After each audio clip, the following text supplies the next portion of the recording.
Jom kita belajar interaksi antara hidupan. Di akhir pembelajaran ini, murid dapat menjelaskan pemerhatian interaksi antara haiwan. Dania, jom tolong ibu dan ayah di dapur. Baik, Ibu. Dania, seronok ke lawatan sambil belajar di zoo? Seronok. Dania belajar tentang interaksi antara hidupan, Ibu.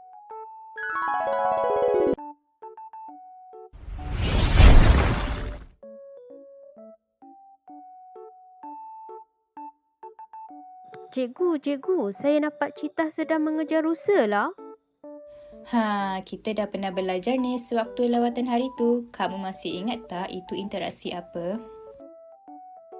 Mestilah ingat, Cikgu. Itu interaksi mangsa-pemangsa. Rusa sebagai mangsa, citah sebagai pemangsa. Betul tak, Cikgu? Wah, bagusnya kamu Dania. Tepat sekali penerangan kamu tu. Apa lagi yang kamu tahu apabila kamu lihat situasi citah dan rusa tu?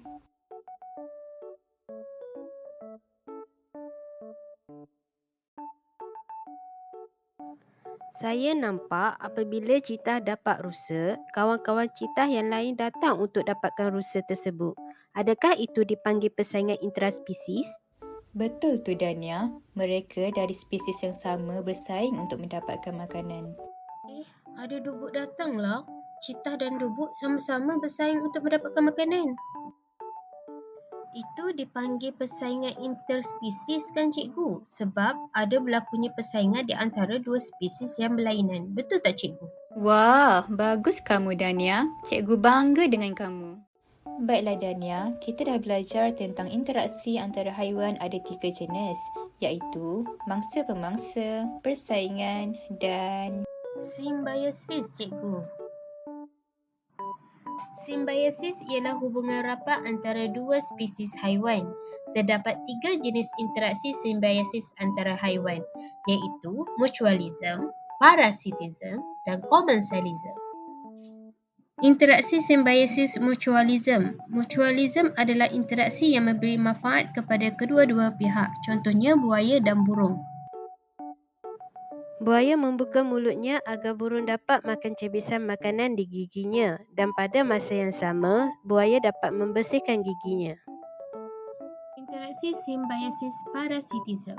Parasitism ialah interaksi yang memberi manfaat kepada satu pihak sahaja dan merugikan pihak yang lain, contohnya monyet dan sengkenik.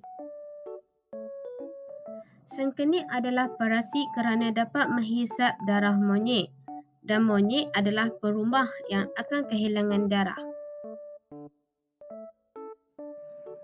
Interaksi simbiosis commensalism. Commensalism ialah interaksi yang memberi manfaat kepada satu pihak sahaja dan tidak memberi manfaat atau merugikan pihak yang lain. Contohnya ikan remora dan ikan jerung. Ikan remora melekat pada badan ikan jerung untuk mendapatkan cebisan makanan dan keselamatan daripada ikan jerung. Manakala ikan jerung tidak dapat manfaat dan tidak mendapat kerugian apa-apa. Syabas Dania, cikgu bangga dengan kamu. Penjelasan yang jelas dan tepat sekali. Beri tepukan untuk diri kamu sendiri. Terima kasih, Cikgu. Dania, kamu tengah buat apa? Alamak, Dania mengelamun ke tadi? Mari kita uji minda. Okey adik-adik, mari kita jawab soalan pertama. Berikut merupakan jenis interaksi antara haiwan. Sila padankan jenis interaksi tersebut. Gambar pertama menunjukkan citah dan dubuk bersaing untuk mendapatkan makanan. Apakah jenis interaksi antara haiwan tersebut? Ya, betul. Jenis interaksi antara dubuk dan citah adalah persaingan. Mari kita lihat gambar kedua pula. Gambar kedua menunjukkan seekor citah sedang mengejar rusa. Apakah jenis interaksi antara haiwan tersebut? Ya, tepat sekali. Jenis interaksi antara citah dan rusa adalah mangsa-pemangsa, di mana rusa adalah mangsa dan citah adalah pemangsa. Mari kita lihat gambar ketiga. Gambar ketiga menunjukkan seekor burung sedang bertenggek di dalam mulut buaya. Apakah jenis interaksi antara haiwan tersebut? Ya, bagus. Jenis interaksi antara burung dan buaya adalah simbiosis. Pandainya adik-adik semua. Okey adik-adik, mari kita jawab soalan kedua. Berikut merupakan jenis interaksi antara haiwan. Sila padankan jenis interaksi persaingan tersebut. Gambar pertama menunjukkan sekumpulan cheetah sedang bersaing untuk mendapatkan makanan. Apakah jenis persaingan antara haiwan tersebut? Betul, jenis persaingan yang berlaku antara haiwan tersebut adalah intraspesies, di mana spesies yang sama bersaing untuk mendapatkan makanan. Mari kita lihat gambar kedua. Gambar kedua menunjukkan cheetah dan dubuk bersaing untuk mendapatkan makanan. Apakah jenis interaksi persaingan antara haiwan tersebut? Ya, tepat sekali. Jenis persaingan yang berlaku antara haiwan tersebut adalah interspesies, di mana dua spesies yang berbeza bersaing untuk mendapatkan makanan. Okey adik-adik, mari kita jawab soalan ketiga. Berikut merupakan jenis interaksi antara haiwan. Sila padankan jenis interaksi simbiosis tersebut. Untuk gambar pertama, apakah jenis interaksi simbiosis antara burung dan buaya?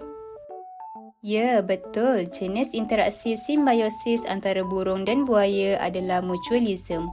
Untuk gambar kedua, apakah jenis interaksi simbiosis antara ikan jerung dan ikan remora? Ya, tepat sekali. Jenis interaksi simbiosis antara ikan jerung dan ikan remora adalah commensalism. Untuk gambar ketiga, apakah jenis interaksi simbiosis antara monyet dan sengkenet? Ya, betul. Jenis interaksi simbiosis antara monyet dan sengkenet adalah parasitism. Bagus adik-adik semua. Jom tonton bahagian 5.